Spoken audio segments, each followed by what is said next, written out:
दोस्तों आज हम बात करने वाले हैं इंडियन पॉलिटिकल सिस्टम के दो सबसे महत्वपूर्ण पॉलिटिकल इंस्टीट्यूशंस के बारे में, लोकसभा और राज्यसभा।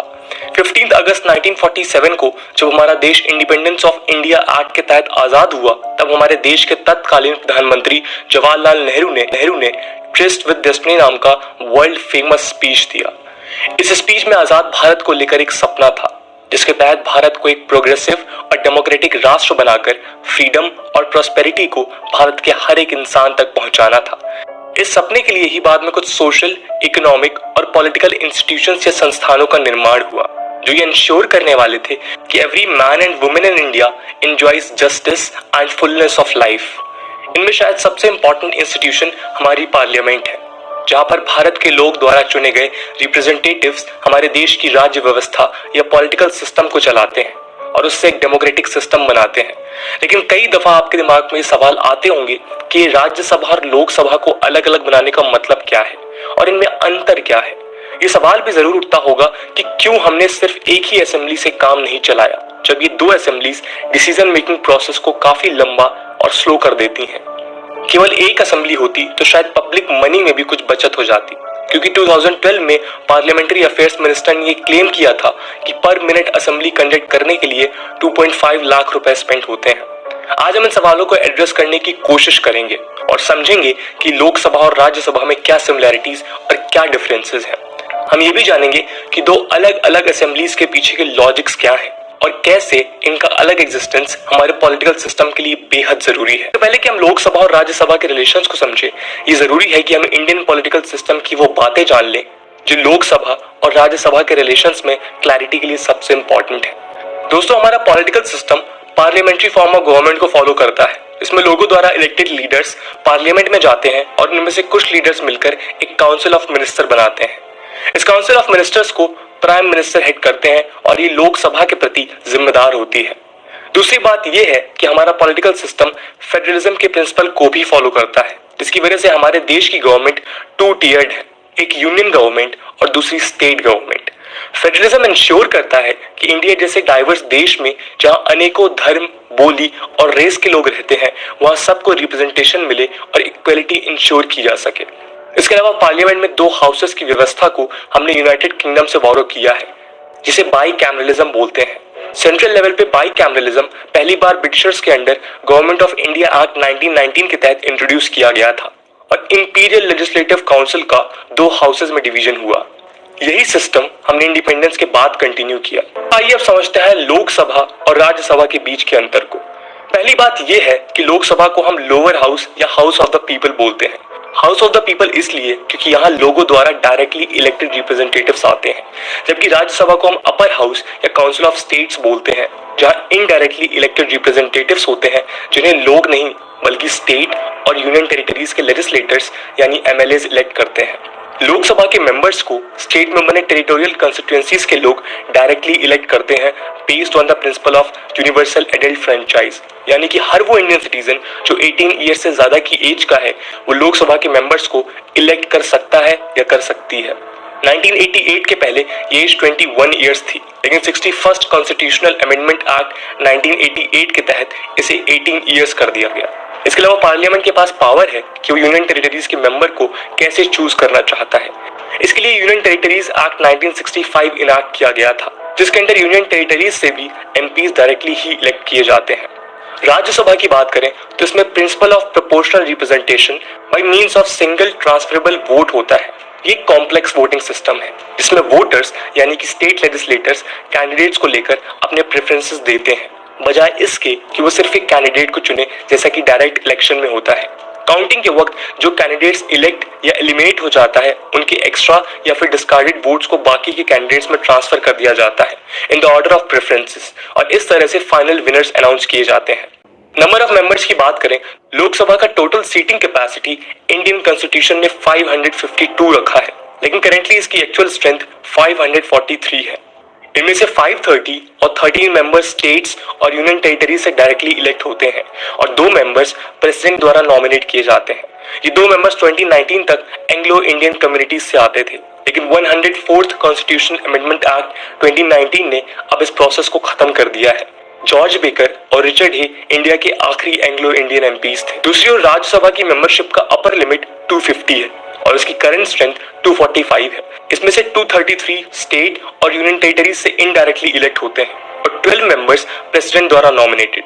ये 12 मेंबर्स सोसाइटी के एमिनेंट मेंबर्स हैं जिनके पास लिटरेचर, साइंस, आर्ट और सोशल सर्विसेज जैसे फील्ड्स में स्पेशल नॉलेज और प्रैक्टिकल एक्सपीरियंस होता है। इस हिसाब से राज्यसभा में कुछ एक्सपर्ट्स को भी रिप्रेजेंटेशन दिया जाता है जो लॉ मेकिंग प्रोसेस को बेटर बनाता है। यूनियन टेरिटरीज में केवल दिल्ली, जम्मू एंड कश्मीर और पौंडुचेरी को ही राज्यसभा में रिप्रेजेंटेशन मिला है क्योंकि केवल यही वो स्पेशल यूनियन टेरिटरीज हैं जिनके पास खुद का लेजिस्लेटिव असेंबली भी है।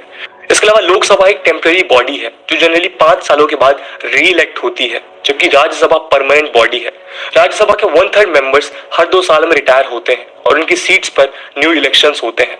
इस हिसाब से राज्यसभा के एक मेंबर का टेन्योर लगभग 6 इयर्स का होता है। एलिजिबिलिटी की बात करें तो लोकसभा का मेंबर होने के लिए कम से कम 25 इयर्स की एज होनी चाहिए और राज्यसभा के लिए कम से कम 30 इयर्स की एज। लोकसभा के प्रोसीडिंग्स को कंडक्ट स्पीकर करते हैं जो इलेक्टेड मेंबर्स में से ही इलेक्ट किए जाते हैं और वहीं बात करें राज्यसभा की तो वहां की प्रोसीडिंग्स को वाइस प्रेसिडेंट कंडक्ट करते हैं जो राज्यसभा के चेयरमैन भी होते हैं। इनका इलेक्शन एक इलेक्टोरल कॉलेज के थ्रू लोकसभा और राज्यसभा दोनों के इलेक्टेड रिप्रेजेंटेटिव्स करते हैं। पावर्स की बात करें तो इन जनरल लोकसभा और राज्यसभा दोनों के अप्रूवल के बिना कोई भी एक बिल एक्ट नहीं बन सकता और उस मामले में ये दोनों इंस्टीट्यूशंस का पावर ऑलमोस्ट सेम है। लेकिन कुछ एक्सेप्शंस भी हैं जिनके बारे में हम आगे डिटेल में समझेंगे। कि हमने पहले बताया कि दोनों हाउसेस के पास लार्जली सिमिलर पावर्स होते हैं विद सर्टेन एक्सेप्शंस। वो मुद्दे जिनमें लोकसभा ज्यादा पावरफुल है वो निम्न प्रकार के हैं। केवल लोकसभा के प्रति council of ministers directly responsible होते हैं। इसका मतलब है कि गवर्नमेंट को इनफ मेंबर्स का सपोर्ट है या नहीं ये सिर्फ लोकसभा में ही डिसाइड हो सकता है। इसे डिसाइड करने के लिए कॉन्फिडेंस या नो कॉन्फिडेंस मोशन पास किया जाता है। अगर ये मोशंस लोकसभा में डिफीट हो गए तो काउंसिल ऑफ मिनिस्टर्स को रिजाइन करना होता है और उसके बाद या तो नई गवर्नमेंट को ऑपोजिशन फॉर्म कर सकती है या फिर न्यू इलेक्शंस होते हैं।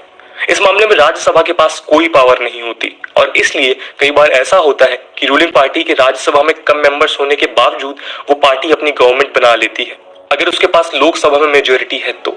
इसके अलावा पार्लियामेंट्री रूल्स के बेसिस पर केवल लोकसभा गवर्नमेंट के खिलाफ सेंसर मोशन, एडजमेंट मोशन और कट मोशंस पास कर सकती है। अगर ये मोशंस पास हो गए तो गवर्नमेंट को रिजाइन करना पड़ता है। राज्यसभा की पावर यहाँ केवल काउंसिल ऑफ मिनिस्टर से सवाल पूछने और क्रिटिसिज्म करने तक लिमिटेड है। इसके अलावा केवल लोकसभा के पास फाइनेंशियल मैटर्स में भी ज्यादा पावर है क्योंकि केवल लोकसभा ही मनी बिल पर फाइनल डिसीजन ले सकती है। इस मामले में राज्यसभा केवल डिस्कशंस और चेंजेस रिकमेंडेड करती है लेकिन फाइनल डिसीजन हमेशा लोकसभा से ही पास होता है। इंडियन कॉन्स्टिट्यूशन के आर्टिकल 110 और 110(1) के अंडर मनी बिल और फाइनेंशियल बिल्स केवल लोकसभा में इंट्रोड्यूस किए जा सकते हैं, राज्यसभा में नहीं। लोकसभा में इन बिल्स पर डिस्कशन और वोटिंग के बाद ही वो राज्यसभा में डिस्कशन के लिए भेजे जाते हैं लेकिन उसमें चेंजेस की अथॉरिटी उसके पास नहीं होती। आर्टिकल 112 के तहत इंट्रोड्यूस किए जाने वाले एनुअल फाइनेंशियल स्टेटमेंट यानी कि बजट भी एक प्रकार का मनी बिल है और इसलिए इस बिल पर भी फाइनल डिसीजन लोकसभा का ही होता है। इसके अलावा कौन सा बिल मनी बिल है और कौन सा बिल नहीं यह हमेशा एक कंटेंशियस इशू रहता है क्योंकि इस पर डिसीजन की फाइनल अथॉरिटी लोकसभा के स्पीकर के पास होती है जो जनरली रूलिंग पार्टी से होते हैं। लेकिन इस मामले में सेपरेशन ऑफ पावर्स के प्रिंसिपल के आधार पर इवन कोर्ट्स भी इंटरफेयर नहीं कर सकते। लेकिन ये बात नोट करने वाली है कि आर्टिकल 110(1) के तहत इंट्रोड्यूस फाइनेंशियल बिल से रिलेटेड वोटिंग की पावर दोनों हाउसेस के पास है। कॉन्स्टिट्यूशनल अमेंडमेंट्स के मामले में दोनों हाउसेस की पावर सेम है जिसके लिए स्पेशल मेजोरिटी की जरूरत होती है लेकिन नॉर्मल बिल्स जिनमें सिंपल मेजोरिटी लगता है वहां पर इन दोनों हाउसेस की पावर में अंतर है। अगर किसी bill other than constitutional amendment bill को लेकर दोनों हाउसेस में कंसेंसस नहीं है तो प्रेसिडेंट ज्वाइंट सिटिंग कंडक्ट कर सकते हैं। ज्वाइंट सिटिंग में भी सिंपल मेजोरिटी से ये बिल पास किए जा सकते हैं। सिंस लोकसभा के पास ज्यादा मेंबर्स हैं इसलिए ज्वाइंट सिटिंग में जनरली लोकसभा के मेजोरिटी पार्टी की ही जीत होती है। ज्वाइंट सिटिंग कंडक्ट करने की पावर भी केवल लोकसभा के स्पीकर या डिप्टी स्पीकर के पास होती है। राज्यसभा के चेयरमैन ज्वाइंट सिटिंग को हेड नहीं कर सकते। इस मामले में भी लोकसभा ज्यादा पावरफुल दिखाई देती है। राज्यसभा की बात करें तो उसके पास भी कुछ स्पेशल पावर्स होती हैं जो लोकसभा के पास नहीं है। आर्टिकल 249 के तहत केवल राज्यसभा एम्पावर्ड है कि वो 7th शेड्यूल के तहत स्टेट लिस्ट की सब्जेक्ट्स को यूनियन लिस्ट में टेम्परेरी ट्रांसफर कर दे। यानी कि अगर राज्यसभा चाहे तो वो स्टेट्स की पावर को छीनकर सेंटर के हाथों में दे सकती है, अगर ये नेशनल इंटरेस्ट में हो। इसके अलावा आर्टिकल 312 के तहत केवल Rajya Sabha additional all India services को क्रिएट कर सकती है। आर्टिकल 352 के हिसाब से राज्यसभा जो एक परमानेंट बॉडी है वो इमरजेंसी को लिमिटेड पीरियड के लिए बढ़ा भी सकती है अगर लोकसभा डिसॉल्व है। ऊपर के स्पेशल पावर्स को देखकर आप ये समझ सकते हैं कि राज्यसभा के क्रिएशन का मेन पर्पस था इंडिया के फेडरलिज्म को सेफगार्ड करना। इस फेडरलिज्म के बारे में हमने शुरुआत में बात की थी। हमारे नेशन के फाउंडिंग फादर्स को ये डर था कि कहीं यूनियन गवर्नमेंट स्टेट्स की पावर्स को असर्प न कर ले, और इसलिए ही इस राज्यसभा का क्रिएशन किया गया, जिसके हिसाब से केवल राज्यसभा ही ये डिसाइड कर सकती है कि स्टेट लिस्ट के मैटर्स को यूनियन के डोमेन में रखा जाए या नहीं। अब आप ये सोच रहे होंगे कि अगर फाउंडिंग फादर्स का कंसर्न ये था तो फिर उन्होंने स्टेट लिस्ट को परमानेंटली नॉन ट्रांसफरेबल क्यों नहीं बना दिया। इसका जवाब ये है कि इंडिया एक यूनिक देश है जहाँ ह्यूज डाइवर्सिटी, रीजनलिज्म एक्सेट्रा है, जिसकी वजह से देश की इंटीग्रिटी को खतरा हो सकता है। इसलिए हमने अमेरिका जैसे फेडरलिज्म को अडॉप्ट नहीं किया, बल्कि एक यूनिक क्वाजी फेडरल सिस्टम को अडॉप्ट किया जिसमें यूनियन के पास कंपैरेटिवली ज्यादा पावर्स है। इमरजेंसी सिचुएशंस में ऐसा हो सकता है कि कुछ स्टेट लिस्ट के सब्जेक्ट्स में यूनियन गवर्नमेंट को लॉज बनाने की जरूरत हो, और इसलिए ही राज्यसभा को स्टेट लिस्ट को ट्रांसफर करने की पावर्स दी गई। इसके अलावा राज्यसभा ये भी इंश्योर करता है कि कोई भी लॉ या बिल जल्दबाजी में पास ना किया जाए, और स्टेट्स जहां के लेजिस्लेटर राज्यसभा के मेंबर्स को इलेक्ट करते हैं उनका भी कंसेंट इन बिल्स में हो। राज्यसभा का परमानेंस ये भी इंश्योर करता है कि इन टाइम्स ऑफ क्राइसिस और political chaos Indian political system function करता रहे। फॉर एग्जाम्पल, अगर इलेक्शंस में किसी भी पार्टी को मेजोरिटी ना मिले और कोई भी फैक्शन गवर्नमेंट बनाने को लेकर कंसेंसस स्टैब्लिश ना कर पाए तो उस सिचुएशन में देश को अराजकता से बचाया जा सके। इसके अलावा एक्सपर्ट्स ये भी कहते हैं कि राज्यसभा कई बार ये भी इंश्योर करता है कि समाज के वल्नरेबल सेक्शंस जैसे विमेन, रिलीजियस, एथनिक और linguistic minority groups existing discriminatory social structure जैसे पैट्रियार्की, कास्टिज्म, कम्युनलिज्म और रीजनलिज्म की वजह से शायद डायरेक्ट इलेक्शन से लोकसभा में ना आ सके। इसलिए इनडायरेक्ट इलेक्शंस के थ्रू उन्हें राज्यसभा में रिप्रेजेंटेशन मिलता है और उनके कंसर्न्स भी डिसीजन मेकर्स तक पहुंचते हैं। इस हिसाब से राज्यसभा हमें मेजोरिटेरियनिज्म से बचने में भी हेल्प करती है। तो दोस्तों, ये था राज्यसभा और लोकसभा में अंतर। हम आशा करते हैं कि अब आपको राज्यसभा और लोकसभा के फंक्शंस और इनकी रिस्पॉन्सिबिलिटीज में बेसिक डिफरेंस की जानकारी हो गई होगी।